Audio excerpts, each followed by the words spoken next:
then I was called away to Paris because my band, Fleetwood Mac, was making Mirage, and they'd already been working for about 6 weeks.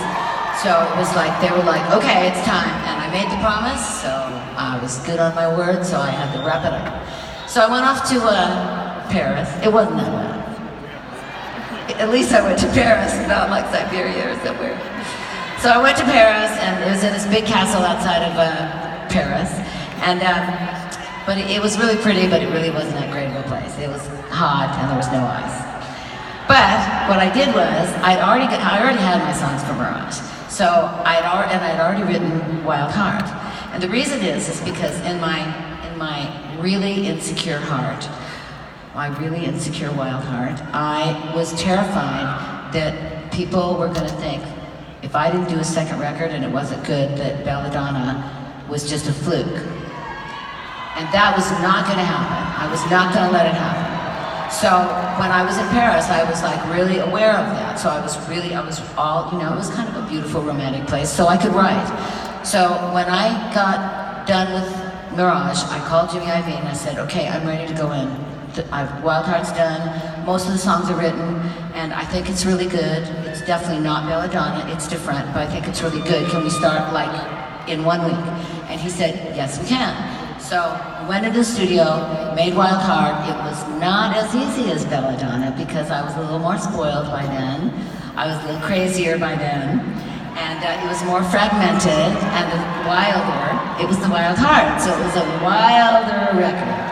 So it took longer, but when it was done, it was great, and I loved it. So I said, please God, let the world love this record. So we put it out, and it was very successful. It was just as successful as Bella Donna. So I was able to stand back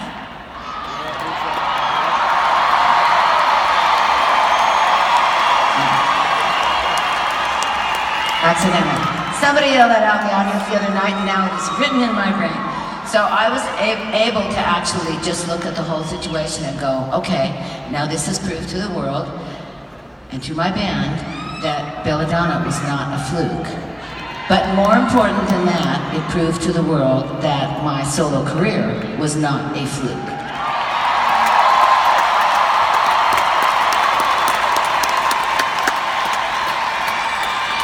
So from the girls, take that all you boys!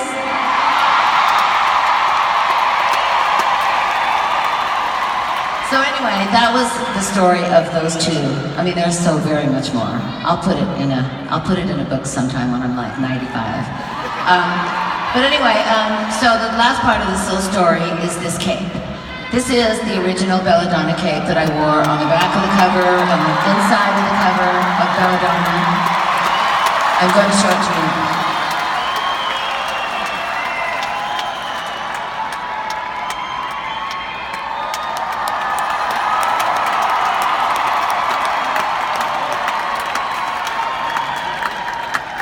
And as you can see, if you can't see, I'm telling you, it is perfectly in perfect shape. There's not one thread out of place. There's not a hole in it. There's no wear on it. It's like it's absolutely brand new. And the funny thing is that my mom was very frugal. And this wasn't because she had to be. My parents were both very poor when they were young, but my dad did really well, and so did my mom. And so they were, you know, like wealthy, but not my mom. She was never going there. She was frugal. She would never walk in Neiman Marcus, ever. I did, but not her. So I couldn't even tell her how much this stuff cost.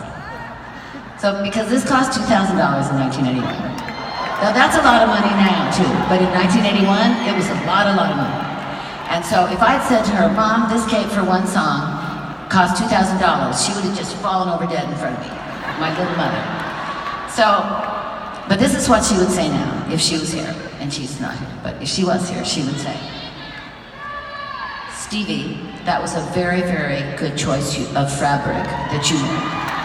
Because that silk chiffon is made for, that's what they make the sails for boats out of, and it will last forever. And so if you divide 30 years into $2,000, this is a really good deal.